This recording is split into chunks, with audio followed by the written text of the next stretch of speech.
Hello, everyone, and welcome to another edition of Turned Out a Punk Classics, a show where we take old episodes of Turned Out a Punk that have been lost from the internet and return them to their previous glory by sticking them back on the feed.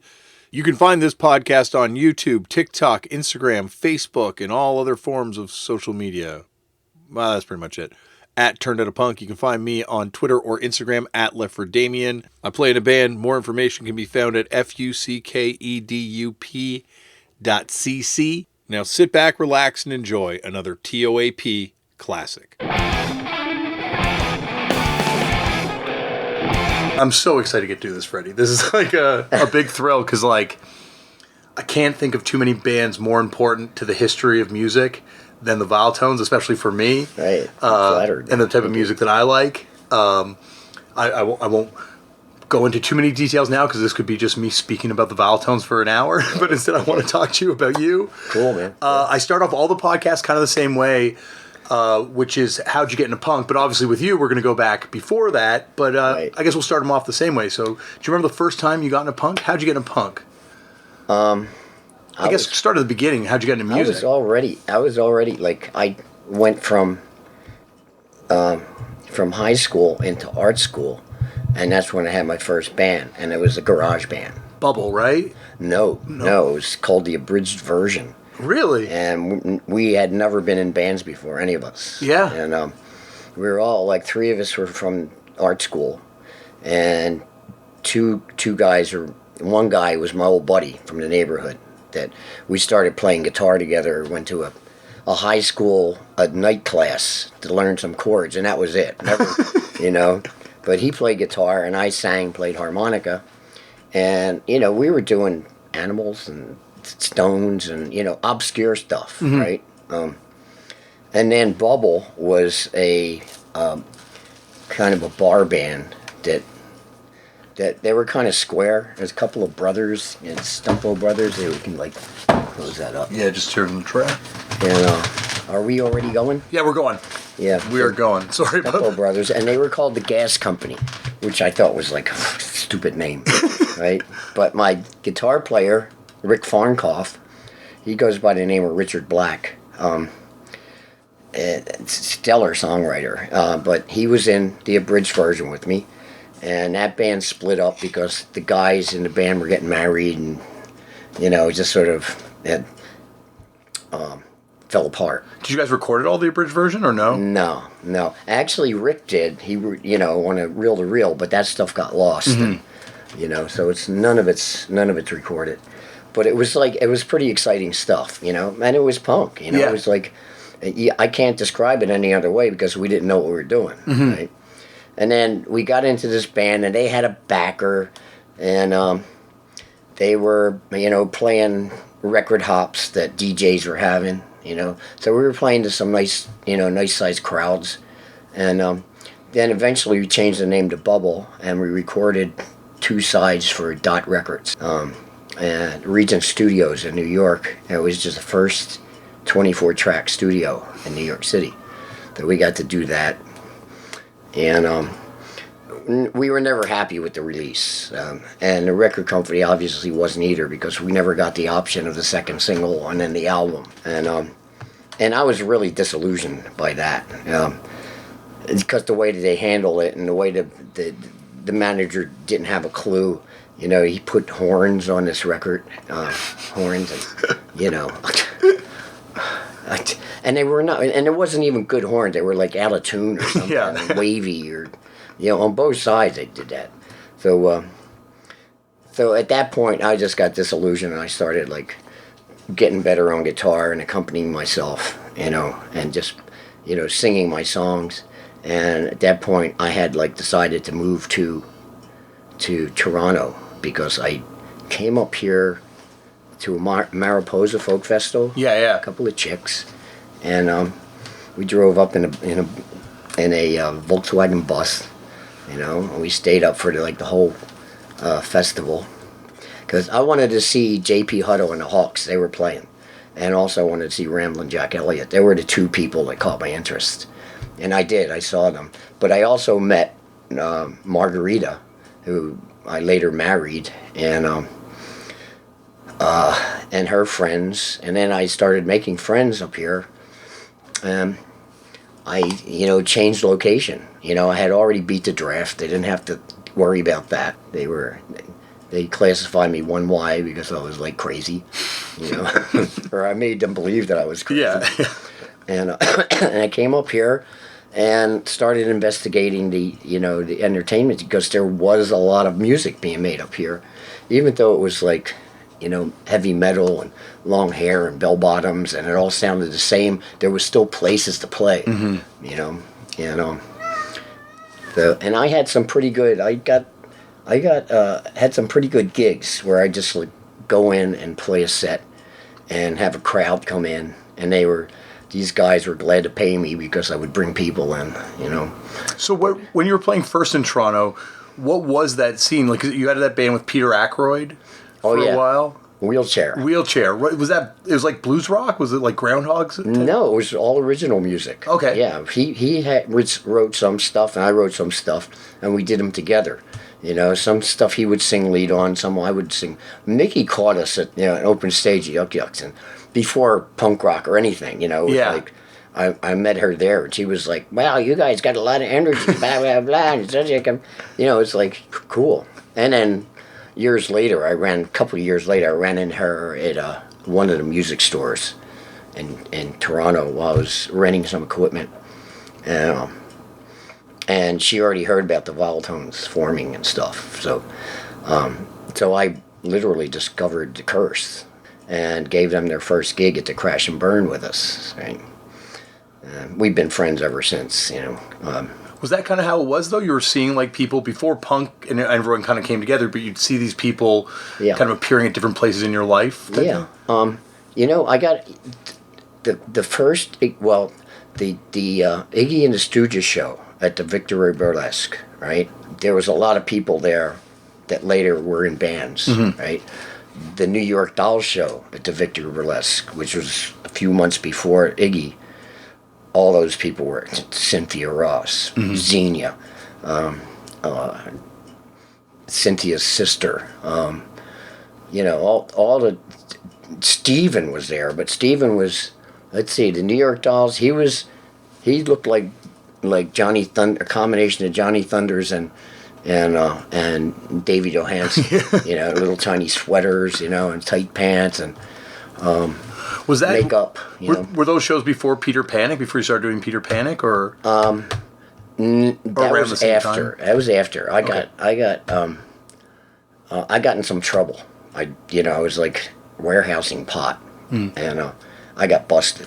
So I had to go away for like 4 months.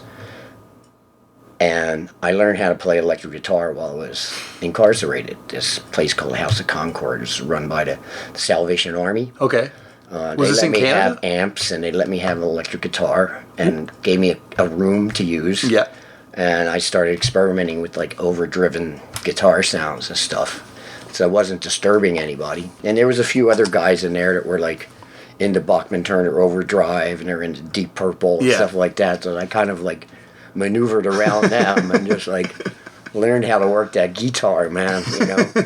So when I got out, that was around 74. Yeah. I was really deep into electric at that point. I mean, I'm not a noodler. I'm a rhythm guitar player. So I was like getting a lot of knowledge about how to do that. I burned a few amps out trying to overdrive one off the other, and experimenting. Yeah. Trying to figure it out. And I mean, the idea of the Viletones, it wasn't even called the Viletones. It was, it was like Peter was, working with me at that point. But that didn't last because he got hired at Second City, and he was like really into pursuing acting. So there was other people I worked with, but they were all zeros. They didn't have an original idea in their head. And so I just kept going, and then I was doing a gig, a Peter Panic gig at the Gaswork. So did Peter Panic? Sorry, I've always been fascinated. I want to talk to you about Peter Panic because I've read about it. Right. Was it just you up there, or did you have a band? No, just me. It was just you. And were you doing electric? No, I was using acoustic, but I was using the PA systems of whatever band was at the Gasworks or wherever I was playing. So I was able to get the acoustic guitar up real loud. That's awesome. With mics. Yeah, yeah. And my stuff was very rhythmic, and it wasn't folky. Yeah. You know, and I didn't look like a folk singer. You know, I like had this kind of like the way I look now. You know, but you know back then. So, and that was kind of weird. People didn't look like that at that point, except my immediate friends, right? My little group of friends. And Steven was in the audience, right? He was there, and he's kind of heckling me, you know, and like egging me on. And he was still in his like David Johansen, Johnny Thunders mode, you know. And I got done my set, and he says, "Hey, man," he was trying to make it either a New York accent or a British accent. He was trying to, you know. And I was like, yeah, you know. He's like, "Could I introduce you?" You know. So I said, yeah, sure, man, you know. And so I let him up on the stage and to introduce me. And he's like, I can't remember. He was doing the shtick off of the New York Dolls albums. If I say I'm in love, you best believe I'm in love, LUV. Yeah. Right? Which goes back to the girl groups, of course. Well, he did that, and then he goes, go. You know? And then he would like keep climbing up on the stage and interrupting me, you know, I'm playing. Well, as a result, I got fired. They didn't like him, right? He was a real rascal. Yeah. And they didn't like him. The Greek, I don't know what the Macedonian guys that were serving beer there. At the Gasworks? Yeah, they didn't like him. So I got fired. That was my last gig at the Gasworks. And then...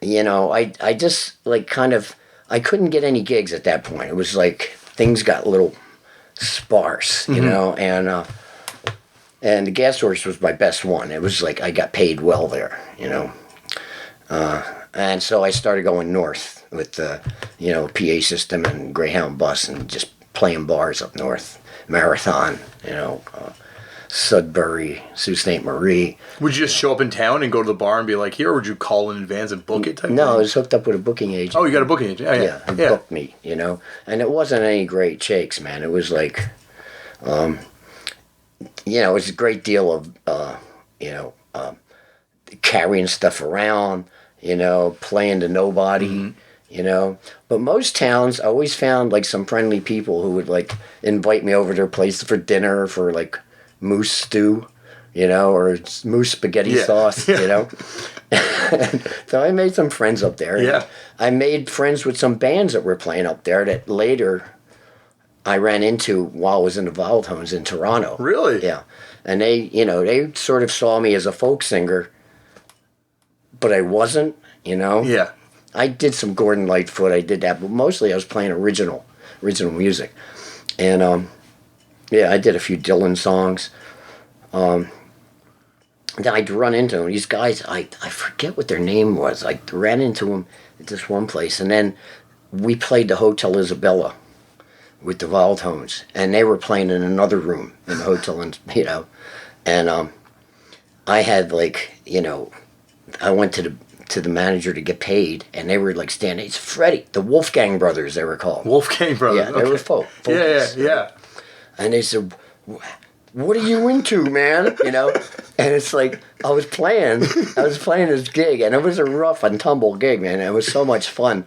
But some chick grabbed I had a hole in my pants. I had skinny black jeans on, and all there was the seam down the middle, the denim seam, right? So my ass was out.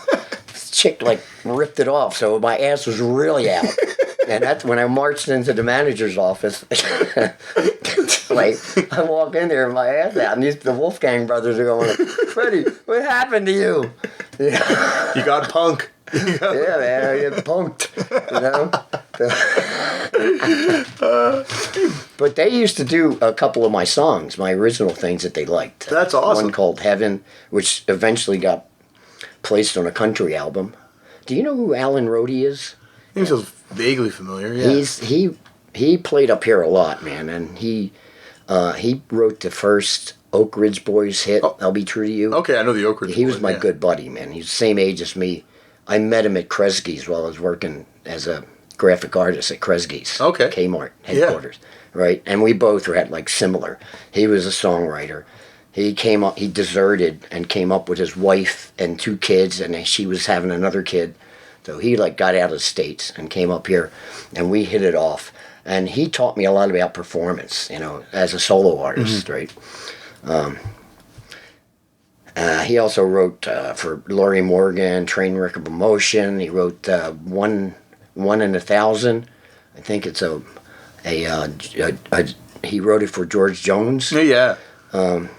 And George Jones recorded. There's tons of stuff that he did, and he put one of my songs that he always does in his act. Yeah. On his album, and it's called Boxcar of Memories. Boxcar Full of Memories. Alan Rohde. He's got a lot of records out. Have you ever thought about going back and re-recording or recording any of these songs that you wrote? Well, Heaven. He did such a nice job with it. I didn't, you know. You're like, that's the definitive version. I'm going to leave it like that. Yeah, I mean, I did it the other night at. I pulled that out with John Bora and Sam at the Kamia's daughter. Kamia's daughter, yeah. Yeah, I did that, and I did Waiting for the Man, the Velvet Underground song. Absolutely. You know, and that was like the first things that came into my head. Did you ever see the Velvet Underground? Did they ever play Philadelphia and stuff? Yeah, I guess they would have definitely played Philadelphia. Yeah, I saw them once where the Exploding Plastic Inevitable. Wow. Which was with Andy Warhol. Yeah. And that was a big thing, and it was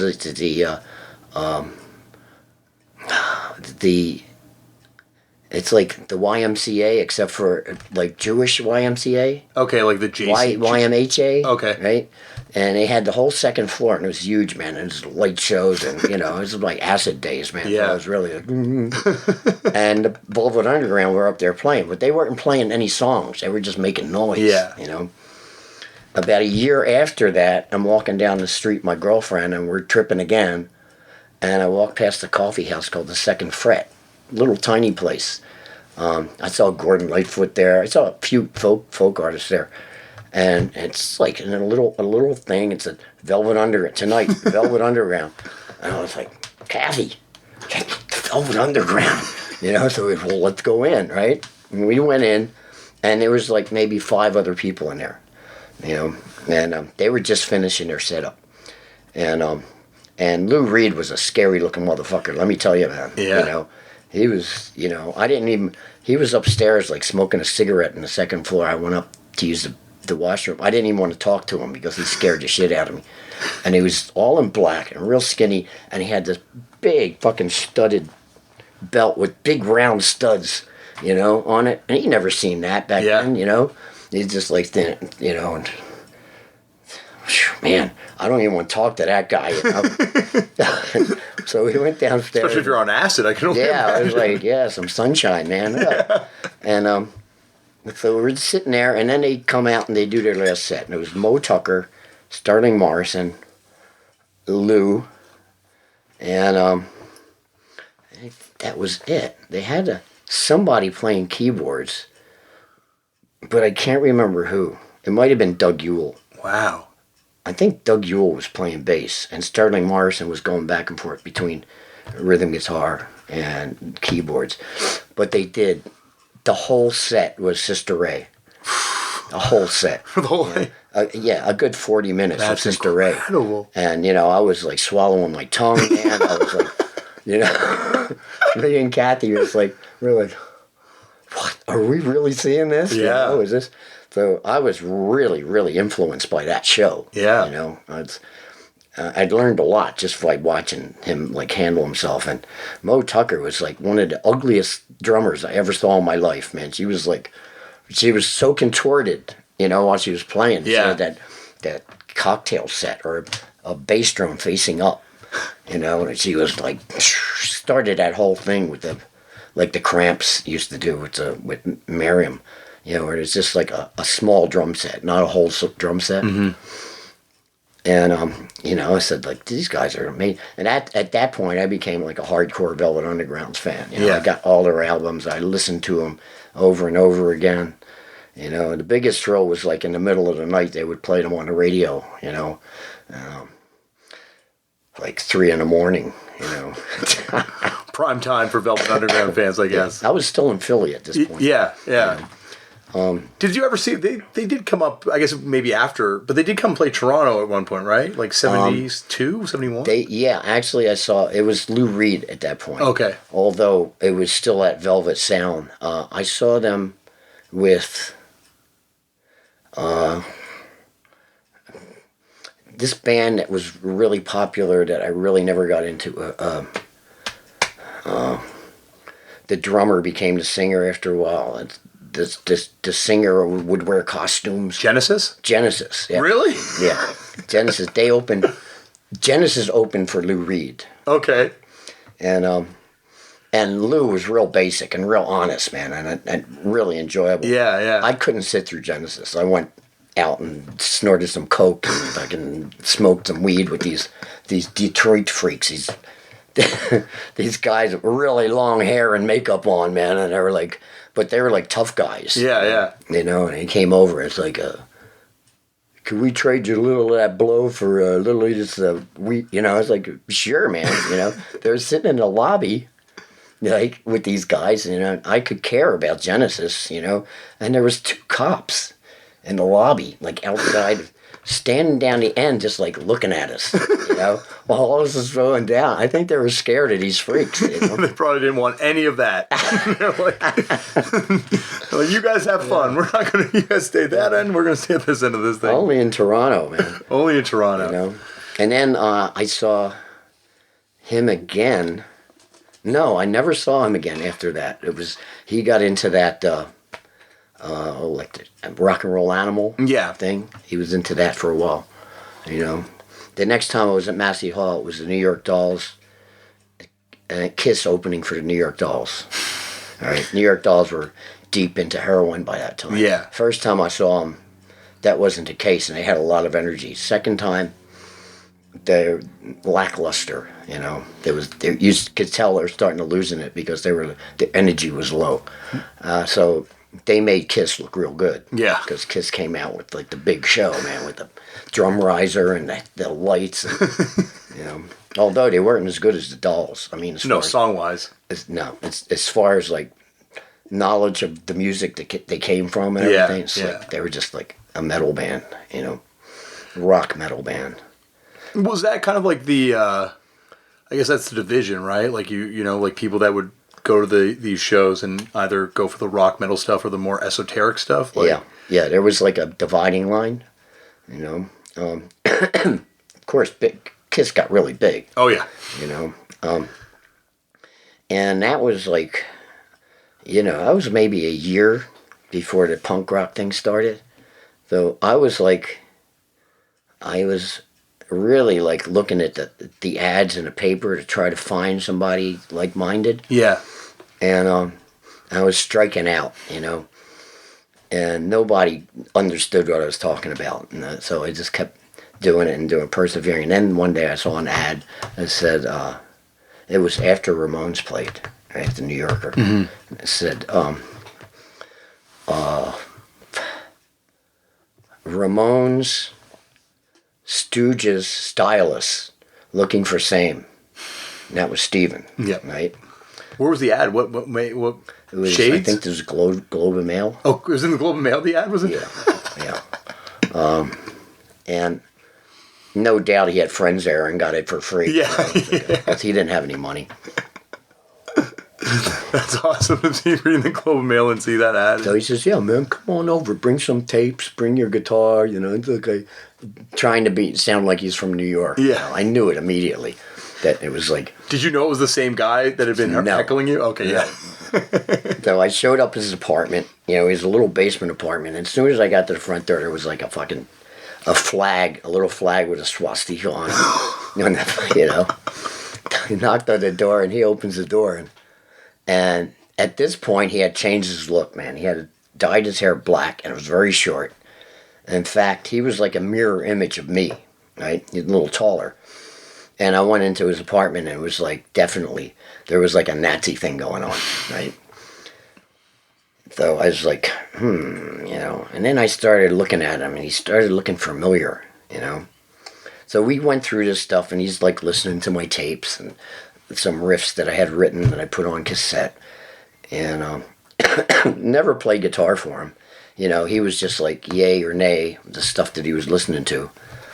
I don't think he had a clue. He was just like trying to be the boss, trying to be a boss, right? And which didn't bother me at all. And then I said to him, right before we left, it like clicked, right? I said, Steve, you don't remember me, do you? And he says, what? What do you mean? I said, Steve, you got me fired from the Gasworks. He says, me? Nah, I didn't do that. I didn't get you.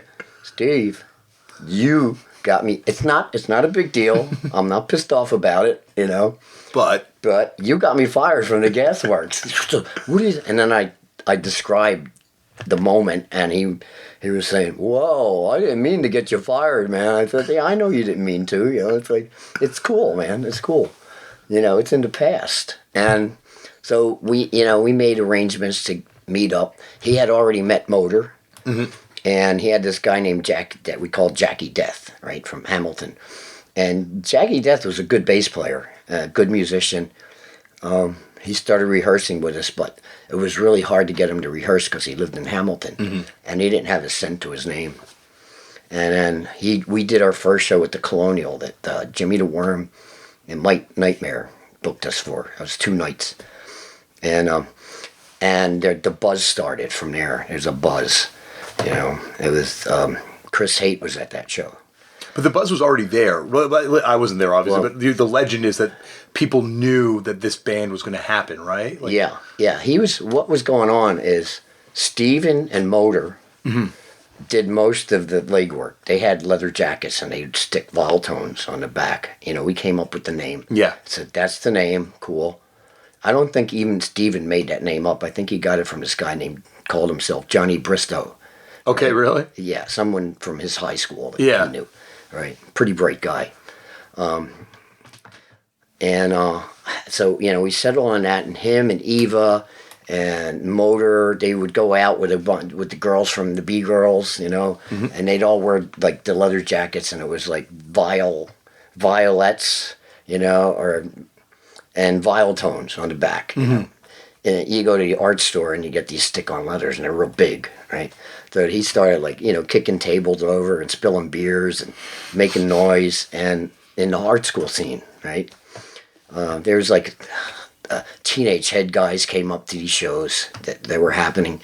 So there was the scene was starting to happen, and it was after the Ramones, right? It was it started to solidify. Right. What about the pre-Ramones band, like Zoom and Simply Sausage? Did you ever see those bands? Yeah, I saw Zoom at the Bev.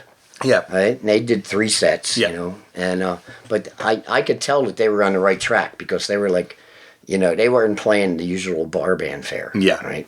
But I really didn't know. I didn't know Chris. He stood out. He was like the singer and guitar player. John Hamilton was with him. But that band wasn't going anywhere, and they recorded some good stuff. Yeah, I like that single. It wasn't going anywhere, and so we played this first show at the Colonial, and it went over pretty good. It was like half capacity, right? Then we had to fire Jackie Death. Because he was, we were pretty irresponsible, but he was even more irresponsible than we were. Yeah. We were serious about this band. And he was like, well, I knocked up my girlfriend and my mom's pissed off at me. And it's like, oh man, 1, 2, you're out of the band, So then we didn't have a bass player. Yeah. So we put the word out on the street that we were looking for a bass player. And Chris Haight immediately, through his brother, Jimmy the Worm, who was not with us anymore, right? He got steered to us, and he was at that show at the Colonial, and he was impressed with what we did, with a handful of songs and no knowledge of anything, So he said, "You need a bass player?" And I said, "Yeah, man, but you're a really good guitar player. You want to play bass to my half-ass guitar playing?" He said, "Without a doubt, man. It's let's do it, So we started rehearsing. At one point, I quit because Steve was fucking up so bad and kept like getting us kicked out of rehearsal spaces and shit like that. And I was like, I had it. And then one day, Motor and him showed up at my door with a case of beer. I had like kicked them out. They fell on my stereo and completely smashed my stereo. So I was really like, that's the... Never forgive shit. Yeah, really. Yeah. It's like, that's my lifeline, man, you know? So after that, it was like a week later, they showed up at both of them like puppy dogs, man. It was like, Fred, let us in. I said, fuck off, you guys. All you do is fuck me around. Like, just fuck off, you know? Fred, please, let us in. We got a gig. We got a gig? Oh, you're bullshitting me. You're just fucking, you know. So finally they were begging, man. And I was like, okay, all right. And that case of beer looked really good to me. So I... The right bribe at the right time. Yeah, I let him in, and we started chatting about this gig. I said, tell me about this gig. Well, Jimmy the Worm set it up, Mike Nightmare, you know, and it's at Colonial again. You know, and we got to get together with Chris and write some more songs. So in a week's time, we wrote another bunch of songs, right? And so we had enough to do a full night. And so we went in there with Chris Haight, who's way, way better showman than Jackie Death. And that's the week, the night. There was 3 nights that we played, and all 3 nights the place was packed, capacity. You know, in fact, the first night I got there, and there was a lineup like down the street, you know, around the corner, waiting to get in. You know, it was like $1, right? And I was like, whoa, the fuck is going on? Steven was doing his homework, and so was Motor. They were really making the rounds in the scene. So everybody from the scene was there.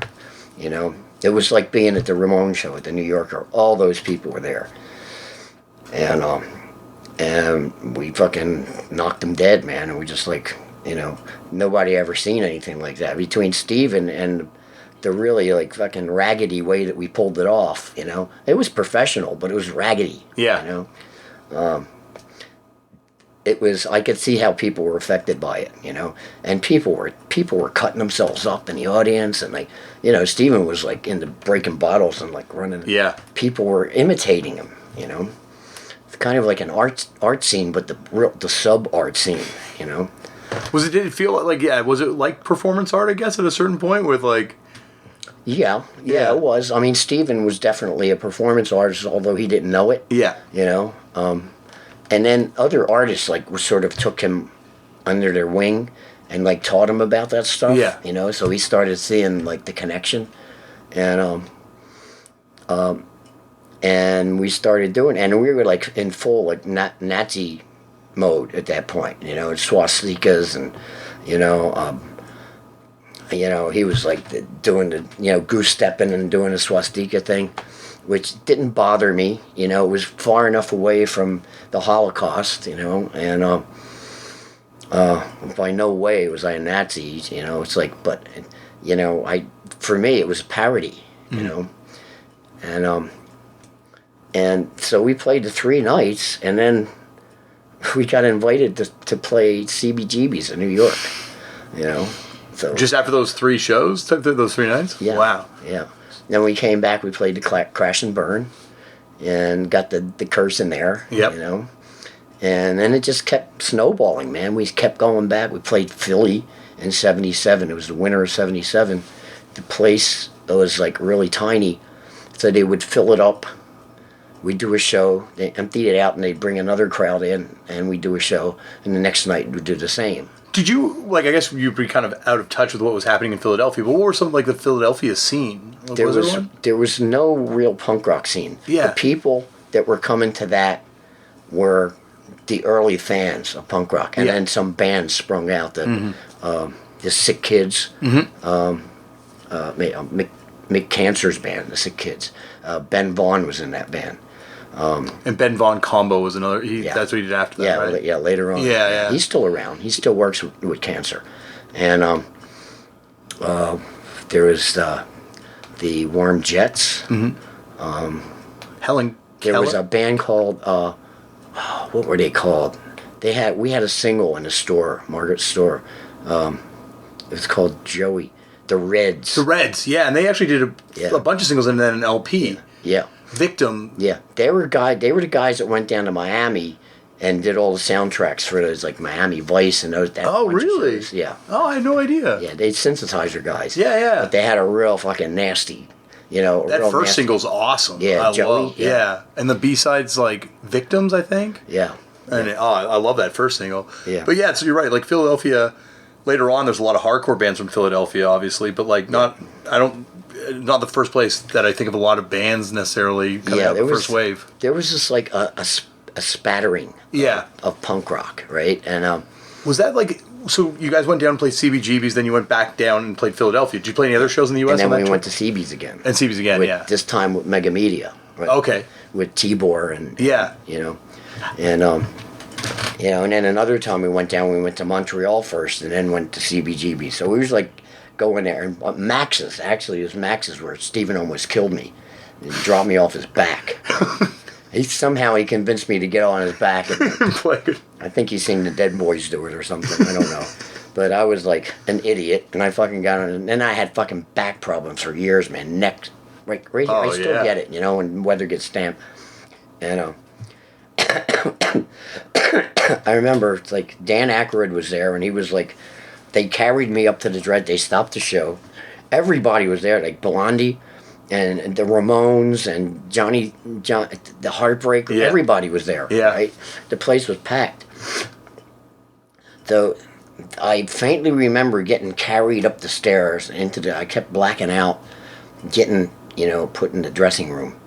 And Danny's like, "You all right, Freddie? You all right?" Yeah, I was like, "Yeah, man, I'm fine. It's like, where am I?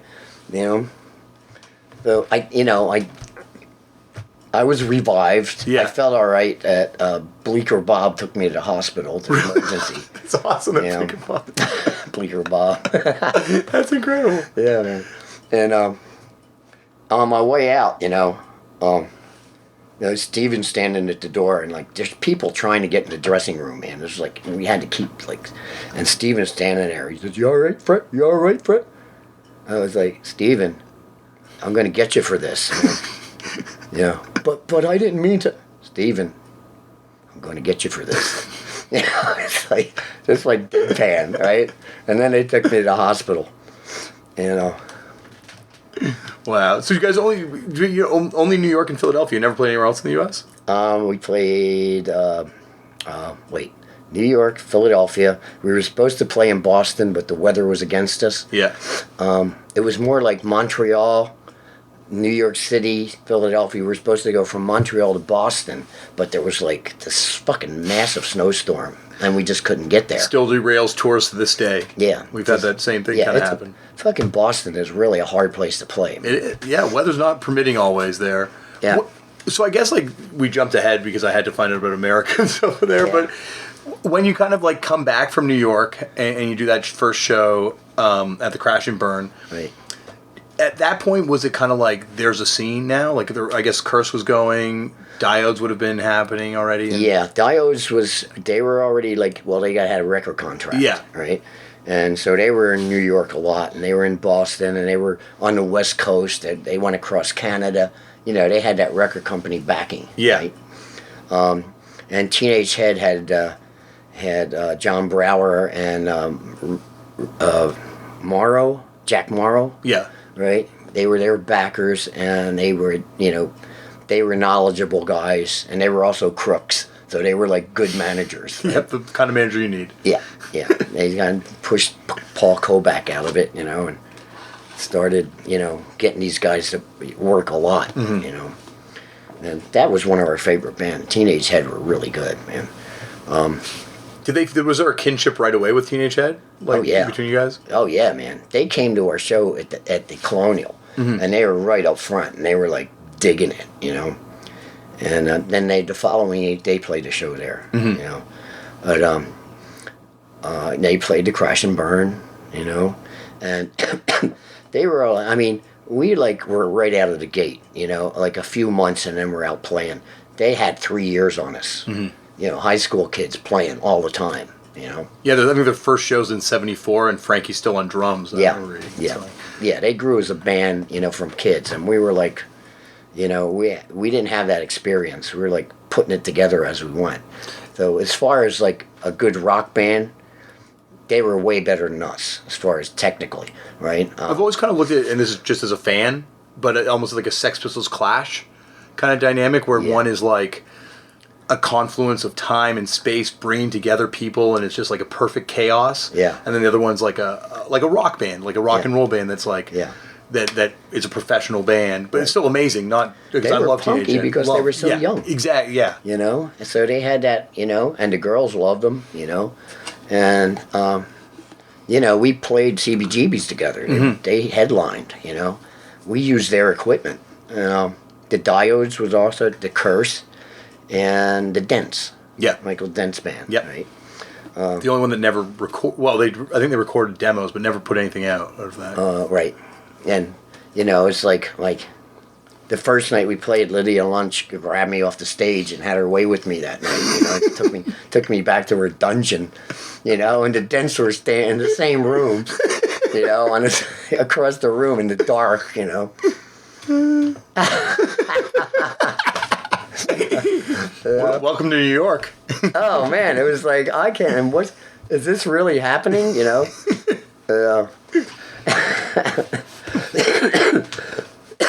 So how did No, please. So how did the relationship with Megamind start? Like, how did that whole Megamind? Sorry, Megamind. I'm thinking of the cartoon my kids The love. first time we went to New York was 4 nights. Yeah. Right? And it was like a Canadian showcase, right? The Cramps and Suicide opened for us. Right? Awesome. The Cramps had just arrived in New York maybe 6 months before, and you know, I saw them, man. I knew that they were great, you know, and Suicide also. They were both seasoned, you know. But they opened for the Canadian thing for 4 nights, you know. And you know, it's like, besides the Lydia Lunch connection, man, there's like, you know, Mickey was like banging the Lux Interior on the front steps as I was inside and went same place, right? As the sun was coming up, you know? I mean, like, how punk can you get, man? That's the best punk night imaginable. And also for that trip, Gary TOAP and Gary Cormier, like, gave Steven some money so the band could eat and stuff. And have some beer money while we were down there. And Steve spent it all on clothes. He got down before, him and Eva got down there before us. And we got down there by van, you know, and it was summertime, and we were like hungry, and we found them. And so, Steven, you got some money that belongs to us? We'd like to eat, you know. And he was like, Eva's like shifting from foot to foot, you know, and it's like, and he's looking at us, and Motor has this way of intimidating people, man. He would like have this smile on his face, you know, just a grin, you know, and he'd stare at you with that grin, you know. At that point, he was already figuring out what Steven was doing, you know. He was on to Steven, and so we finally like got shook $10 at him. He had like $10 left out, added like $300 that, you know, he bought leather pants. He bought, you know, but all this. He went to that fucking that leather place, this Leather Queen place that sold the wristbands. Yeah. He went there and he spent a lot of money there. Luckily, we got paid every night at CBGB, so we got through the trip. Yeah, and with money to spare, you know, we had had plenty to eat, you know. We like drank a lot of beer. You know. When I think I've read Steven talk about going down there and just how it felt like, you know, the Viletones were on a different, maybe all the Canadian bands were on a different page, that like everyone else in New York was not as punk as everyone had thought they would be. Yeah. Did you kind of get the same vibe, or? They were older. Okay. And they were more my age. I was like maybe 5 years older than Steven. And his people were even like older than me. You know, Patti Smith and Richard Hell. Yeah. You could tell they were older. But they're, as far as like being punky, the Dead Boys were definitely starting that punk thing. Yeah. You know, Patti Smith was punky, of course, you know, and so was, you know, Richard Hell, and then there was like, you know, the Heartbreakers, you know, they were all around, you know, Blondie, they were all around. But you got the feeling that they were like really professional and, you know, heading for something better, where we were just like shabby, man. We were like holding on by our fingernails, you know. And I think that's what he was talking about. I didn't find anything wrong with what they were doing, the New York people were doing. I was impressed. Yeah. You know, in fact, I learned from it. And, you know, every time we went back there, it got better. You know, it's like, you know, people came out to see us. I mean, the first night we were there, it's like before we played, Chris Haight was playing a pinball machine. I'm standing there watching him, and Deborah Harry stands up and is looking right in his ear. You know, he's like, and you know, he's like shooting pinball, right? And she says, "Are you the one that cuts himself up?"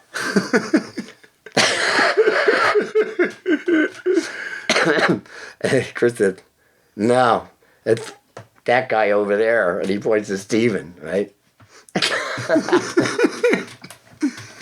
So word had already spread. The legend had already begun to spread in New York City before your arrival.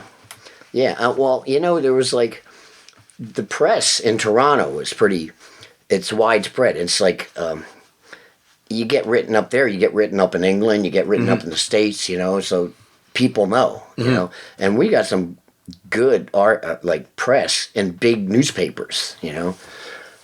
Not even the Sun, you know, it was like Globe and Mail, the Star, you know, front page of the entertainment section. Yeah. You know, that kind of, Not Them, Not Here was like the first article. It was about the Colonial Show. Yeah. Not Them, Not Here.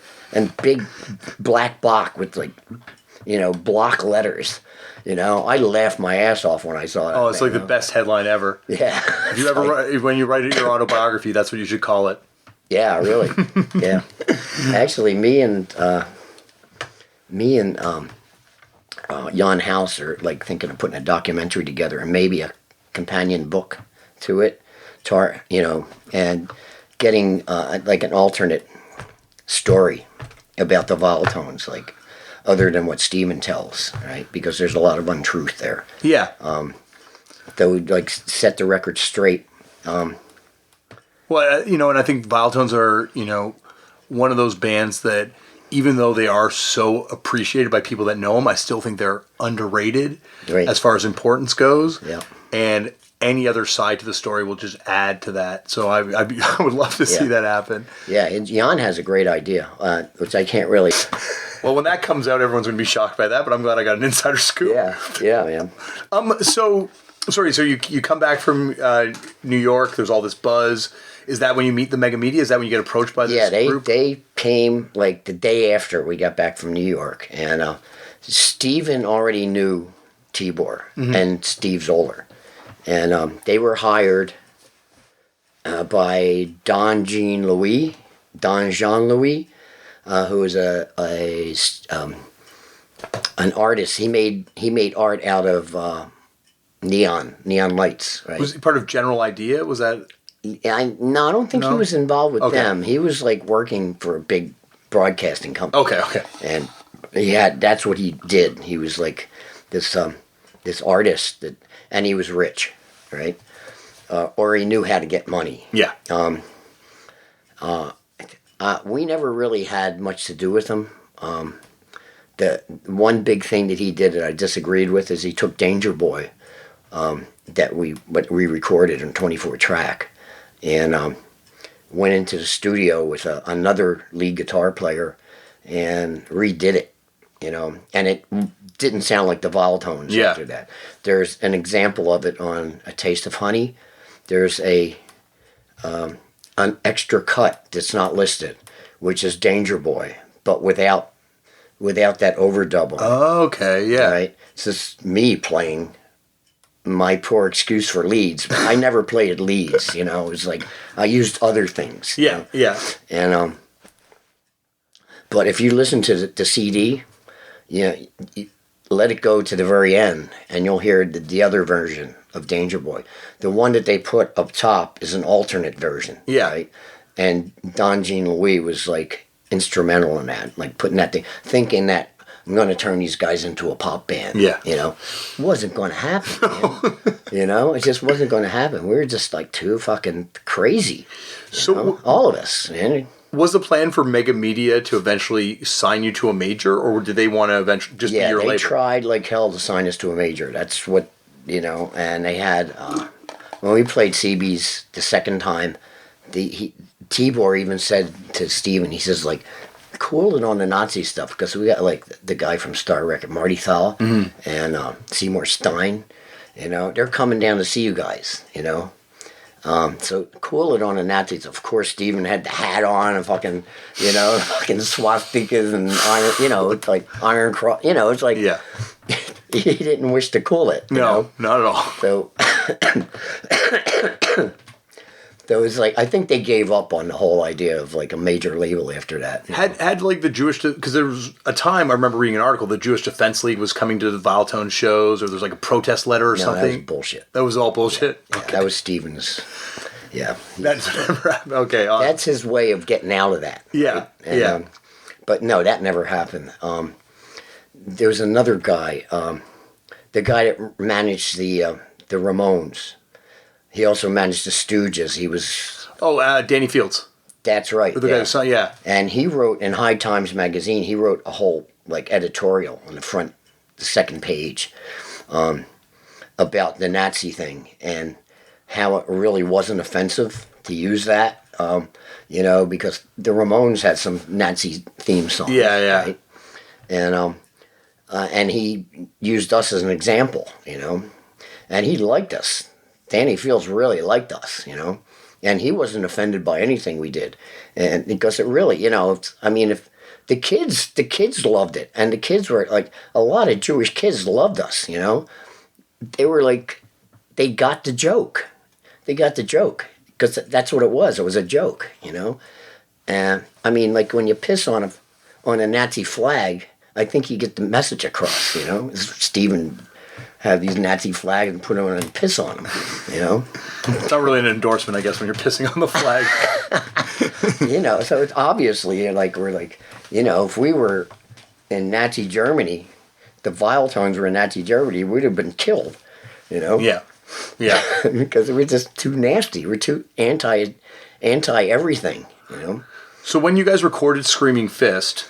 you had demoed before that, right? No, that was the first recording ever. Yeah. Wow. Yeah. There's you know, some stuff. There was stuff that was recorded live, but it was also filmed. Yeah, I've seen Colonial. I've seen that Colonial footage, the black and white footage. Yeah, I've seen that. Yeah. Yeah. What's his name? Henry Martinique redid it and colorized it. Yeah. It was in color actually, but it was too dark, so it came out looking black and white. Okay. Though somehow he enhanced it and got the color up. It looks great. That's awesome. You know? So was that actually, before we get into the single, because I could talk about the single for an hour, and we've already talked for almost an hour, so I won't keep you too much longer. Okay. But the CBC broadcast with you and the Poles and Teenage Head, did that happen before you recorded, or is that after? That was before. Yeah. That was right because of Crash and Burn, and those guys were like really good at promotion, the Diodes, right? They were art schoolers and they were studying that shit. Yeah. So, you know, they set that up. And it was Teenage Head, us, and the Poles, and pretty cool interview, you know. Where Steven says, I'm trying to create a generation gap. Yeah, you know? He pulls out the screwdriver at one point, right. Carrying around the screwdriver. Yeah. I mean, might be my favorite moment in Canadian television history. That episode. This is going to hurt a hell of a lot more than a knife. Yeah. I love it. So, I'm sorry, I just had to talk about that. Was that, actually, that experience, what was that like? Like, was it a media circus at that point? As it was starting to be. Yeah. It got worse as we went on. But, you know, they started off with a couple of derogatory reviews. Yeah. You know, really slamming us. And, of course, that girl that was interviewing us, Hated it. Yeah, she's. I got a headache. Yeah. Frankie Venom was like, "Oh, I'm sorry." Yeah, I've been listening to your music all afternoon, and all I got out of it was a headache. I think she said to him. Well, her suffering was for my enjoyment because I love that video. I've watched that thousands of times. Oh now. yeah, man. Well, she eventually turned. Oh really? Yeah. Oh, started coming to It the took her about 10 years, but she eventually turned. They all come around in the end. Yeah, They all really. realize. Really. So I guess was there a media circus before the single came out? Like, what was the climate when you guys were recording? No, that the media circus was already in play, and it was like getting bigger, right? And that's when we got back from New York. We met Tibor and Steve at Chris Haight's girlfriend's place out in towards Scarborough or somewhere, and they came and they had a presentation for us, and they said that they wanted to manage us, and what they would do, they would furnish us with good equipment and a good rehearsal space, and promotion, and they would speak for us, and they would put a record out for us, which was that record, Screen and Fist. Tibor mixed that record. Tibor. Wow. Do you mix any other records? Did you do anything else? Well, yeah. Well, we did like everything that we had at that. But we did 5 songs. We did Scream Fist, Rebel Unorthodox, Possibilities, Danger Boy, and another song. I forget which one it was. It might be Does He Jump. The rest was all 2-track. Because we had done all of those in record time. And the engineer said, "Well, we got so much time left. Do you want to record everything else you have?" So he said, "Yeah, why not?" So he set up the 2-track, and we recorded it on 2-track. Yeah, and it sounds just as good as the 24-track mix, right? But then, Tibor mixed it after that. He mixed the fucking thing, and he did a great job, man. He's got a good ear. Yeah, he knew Steven already from Metal Messiah. He wanted Steven to be in that movie, and then Steven was too unmanageable, so couldn't do it. No, he couldn't. But he knew Steven, and he was friends with Steven, and that's how they got in touch with us, through Steven. And hey, oh, you're back. We can pause for a sec. We're trying to be quiet. Yeah, that's who we went to. I think it was in Ajax or somewhere. A farmhouse, man. And this guy, when I walked in, I was like, this guy is not going to like us, right? Because he was a hippie. Yeah. He had real long hair and a beard, but he loved us, man. He was loved how fast we worked and how fast we got the work done, And then he started listening to music. He says, "Man, you fucking guys are good." It's like, thanks, man. Didn't expect that. Yeah. And though that's, I said he offered to record everything, and we did record everything, and everything was also digitalized and put on A Taste of Honey. Yeah. Right. So that's that complete session that day. Yeah, it was it all came from that session, and what's this Chris Betting was the guy that digitalized it and mixed it, and Peter J. Moore, he works with Jan House quite a bit, right, and. So none of that stuff came out on record except the 3 songs. Yeah. And then Jan, did that Black Hole of Fame, or Black Hole of Punk, or whatever. He put out almost all of the punk bands from Toronto of that era. A series. Put them all on. That was the single when it came out. It's amazing where it turns up because, the Bad Brains, the guys that would go on for me, the Bad Brains buyed in D.C., and that's a big record for them. Right. It's also, you hear about people, it got reviewed in British fanzines, too, English fanzines at the time. Yeah. And I think it even got reviewed in, Slash, maybe even, or one of the L.A. fanzines, I think. Yeah, we got the Viletones, got reviews in Slash, and Melody Maker. Yeah. And what's that other paper? From England. NME? Yeah. Or Sounds, maybe. It was definitely... it's so interesting to think that, an independent record put out by a label that's never put out anything else had that kind of distribution, that kind of reach. Yeah. We got written up in Andy Warhol's interview, and they named us, my favorite free record this month is... Wow. And and they gave us a good review. Variety gave us a great review on the show. Who else, man? We got like, what's his name? The guy from the Barracudas. Oh, Rough Trade. Whoa, Trouser Press. Did he do Trouser? Jeremy Gluck. Okay. He was in Barracudas. He wrote up before he was in Barracudas. He wrote for Sounds and gave us a great write-up. You know, it was like he was John the Baptist and he was preparing England for the Viletones, right? So was there ever any talk of touring England or touring America on that? Like, obviously bands, it was harder for bands to tour at that point. We were planning on going, right? At that point, Mega Media was out of the picture. And Roger Main and a guy named, I can't remember his name, he owned like an Army surplus store up on College Street. His dad owned it. He was backing it. Roger Main was going to record us, and so that's the Look Back in Anger. Yeah. At that point, we split up because Steven was doing some really shit that was like, counterproductive, and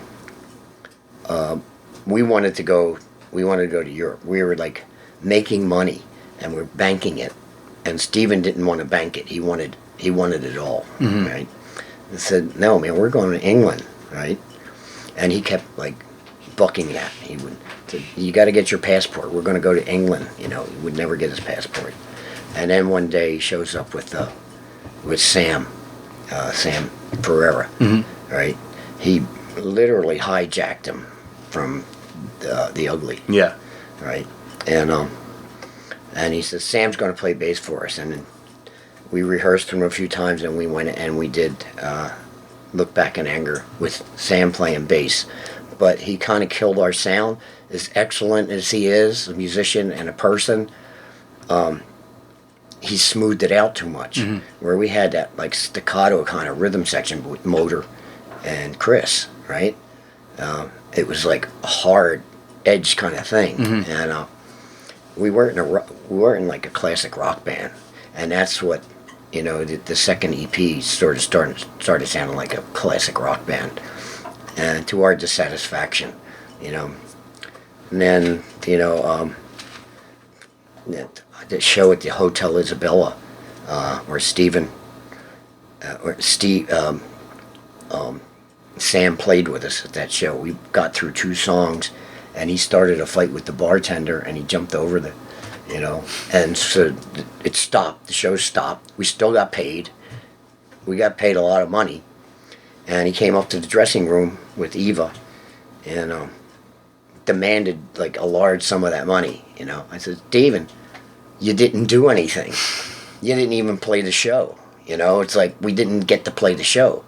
So we're banking this money and we're going to England, right?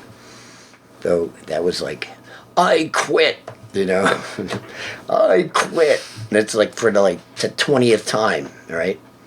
So me and Motor and Chris were like, all right, so I guess enter the secrets, And that's where we went after that. Was there already a plan to do the secret? You guys already been talking about doing like another band just for fun? We had, it was called like the Secrets Review, and we were bringing other people yeah. On stage, right? I was like actually a guest singer in that. It was Zoom, right? Okay. And so I started like singing, and then my part got bigger and bigger, and but it was still just Secrets Review. Yeah.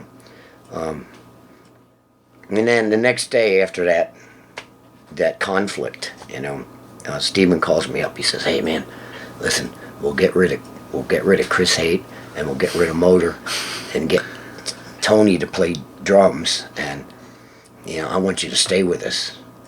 And I said, "Now, Steve, I can't work with you anymore, man. I'm sorry. There's no way I was going to turn my way up, turn on Motor or Chris. Just wasn't going to happen. That's not street, man. That's like, You just don't do it. Yeah, you got brothers, man. You got to, you got to go with your brothers, man. And so that's what, and we made some good music with, we got a record contract. We got, things that we couldn't get with the Viletones, and Well, yeah. Steven went on to, be with those guys. So it was Viletones too. I can understand why the major labels would have been frightened of the Viletones, given the aesthetic and just the fact that it's a lot more abrasive than stuff. Right. But what about Bomb, who you eventually do stuff with, and there were other Toronto. Were any of those labels sniffing around the Viletones, or was it just too extreme for everyone?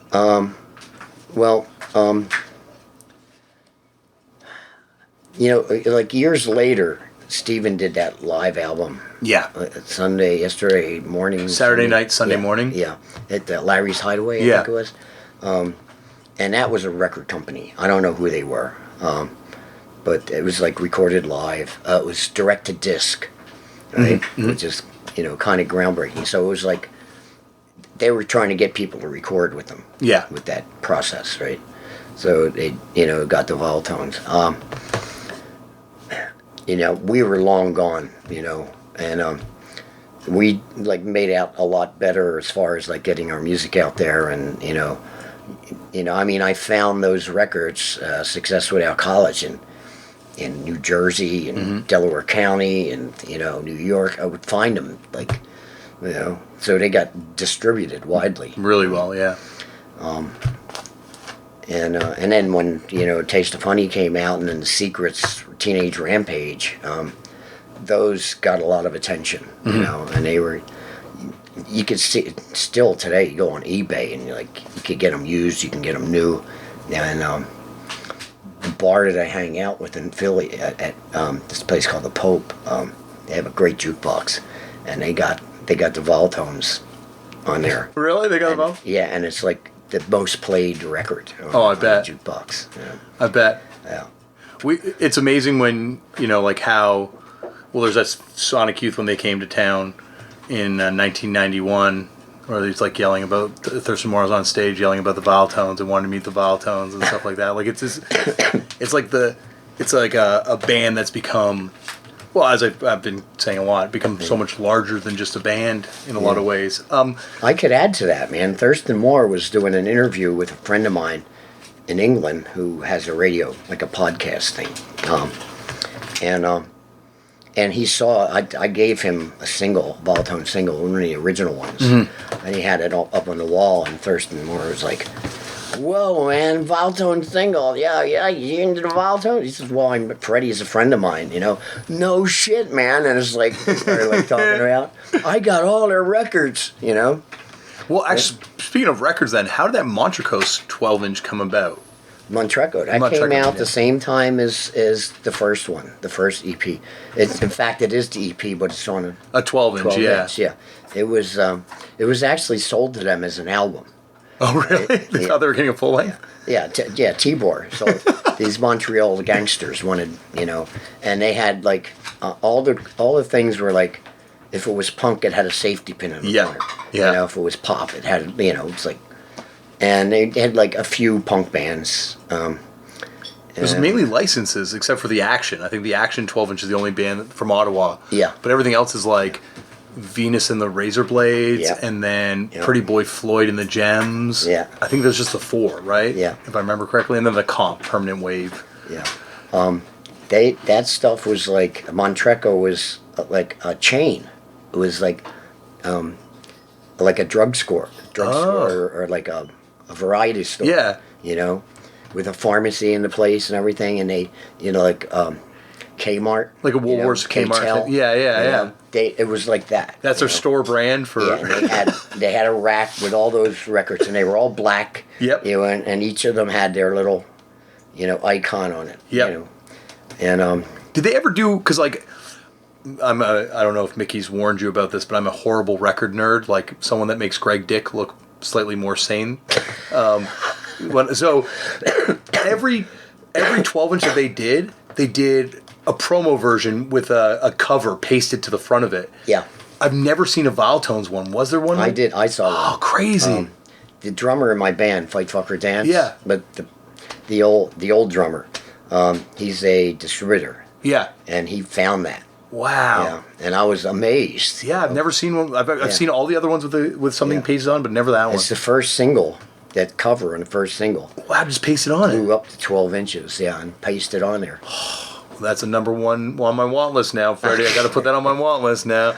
And also, since we're going down my nerdy path right now, how come so many of the first Viletones 7 inches have a sample stamp? Were those ones given away as promo? Sony? Sample. They all have like the word sample stamped on them. That was a test pressing. Oh, really? That's all the test. And it was on like flimsy paper. Yeah, they're all flimsy paper. You know, and the stamp was actually on the plastic. Okay. And it was red.